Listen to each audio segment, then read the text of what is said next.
Hi y'all, welcome back to my channel. My name is Whitley. It is day 26 of the 30-day journaling challenge here on my channel. I hope it's been going great for you. I hope you've been learning a lot about yourself. I hope you've been taking the time and space to show up for yourself and really write as much as you possibly can from your perspective. Today's journaling prompt is: how do I define success in relationships?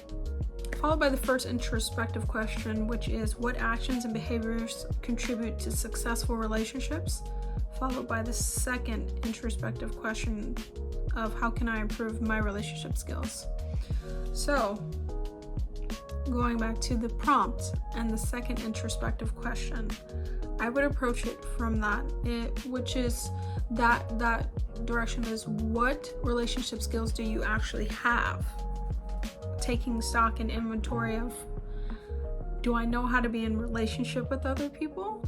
And really thinking about it from that perspective, because you would just assume that you do. Most people assume that they know how to be in a relationship. And then we also take from Hollywood, we take from TV shows, movies, our favorite love movie, we take from books, we take from ideology of how to be in relationship with people. And that's how we, for the most part, grow our skill set. Maybe how our parents behave around one another, our uncles, our cousins. We take from there and we kind of comprise it to be our version of what being in relationship with other people are like. But I truly believe that as you get older, it's so important to develop and improve your relationship skills, even if you feel like you're great at it. Even if you're the person that's, people are like, oh, you know, people love me, I'm a people person. Maybe not. I don't know you, but I'm not here to necessarily challenge you unnecessarily. But I think it's a skill set that we can all invest in and improve and really grow. And by doing that, you'll understand how to answer the first introspective question, which is, what actions and behaviors contribute to a successful relationship? Honesty, integrity, following through on your word, not being a liar, checking in with yourself to make sure it's something that you actually want and you have the space for. And it's a funny thing about marriage, as someone who's married, is like there will be times in your marriage where you're going through something, your partner's going through something, and there has to be that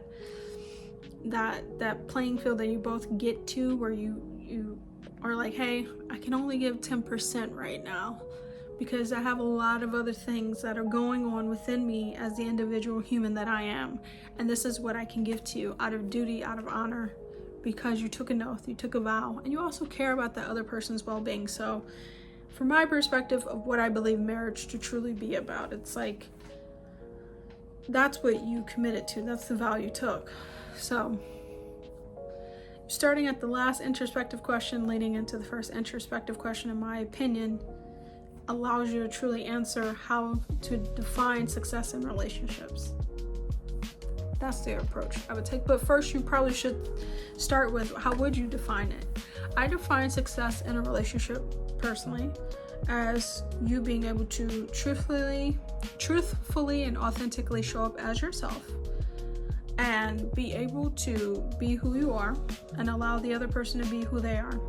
And when there are moments of rupture and disagreements, you handle that with care. You handle that with compassion. Because if you want a relationship to be successful from a longevity standpoint, you would be mindful of how you choose to behave in times of upset, disappointment, failure, all these things. Because I know the quote is, if you can't handle me at my worst, you definitely don't deserve me at my best. I think the healthier approach, which I learned recently, is more like, if I can't respect you at my worst, then I don't deserve you at my best, because at the end of the day, we're all in control of our behavior and our actions and our responses. No one is ever making you do anything. And I understand that There can be exceptions to the rule in regards to antagonizing and obviously violence, but for the most part, even with psychological and emotional violence, it's like, it's a tough pill, but it's understanding that maybe you shouldn't have been in that relationship to begin with when someone was attacking you and your character and minimizing you and manipulating you, because that's not, in my humble opinion, how people who want to be in a successful relationship, success defined as respect and honor above anything else, that's not how they behave. So I know it can be very opinionated, but here we are. So anyway, I hope you enjoy this journaling session today and you give the next 15 minutes all that you got, and I'll see you the next day. All right, bye.